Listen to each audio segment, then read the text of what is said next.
سب سے پہلے سب دوستوں کو السلام علیکم۔ دوستوں ویڈیو کے اندر بات کرنے والی ہیں بابر اعظم کو امپائر نے غلط آؤٹ دیا گیا، شاہد آفریدی نے تباہی مچا دی، ہر طرف آگ لگا دی، سب حیران۔ آئیے اس ویڈیو کے اندر آپ دوستوں کو مکمل تفصیل بتانے والی ہیں کہ پاکستان کرکٹ ٹیم کے کپتان بابر اعظم کو آج غلط آؤٹ دیا گیا، کیونکہ دوستوں وہ جو بال تھی نو بال پر بھی امپائر نے اسے آؤٹ قرار دیا، اور اسی پر پاکستان کرکٹ ٹیم کے سابق کپتان شاہد خان آفریدی بھی میدان میں آ چکے ہیں، تباہی مچا دی ہے۔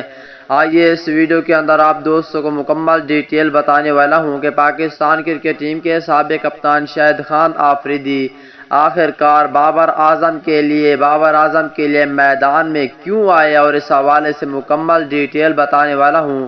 تو دوستوں، اور پاکستان کرکٹ ٹیم کے سچے اور پکے فینز ہیں تو اس ویڈیو کو لائک کریں، چینل کو سبسکرائب کریں، بیل آئیکن دبا کر آل پر لازمی کلک کر دینا ہے۔ تو دوستوں بڑھتے ہیں ویڈیو کی جانب اور آپ دوستوں کو بتاتے ہیں اس حوالے سے مکمل تفصیل۔ تو دوستوں جیسا کہ آپ کو معلوم ہے کہ بابر اعظم کو آج امپائر نے غلط آؤٹ دیا، وہ نو بال پر بھی بابر اعظم کو آؤٹ دیا امپائر نے۔ تو دوستوں اسی پر پاکستان کرکٹ ٹیم کے سابق کپتان شاہد خان آفریدی نے کہا کہ آئی سی سی کو اس پر ضرور ایکشن لینا چاہیے، ایکشن لیں گے تو ہر کسی کے ساتھ انصاف ہوگا، ورنہ ناانصافی ایسے چلتی رہے گی۔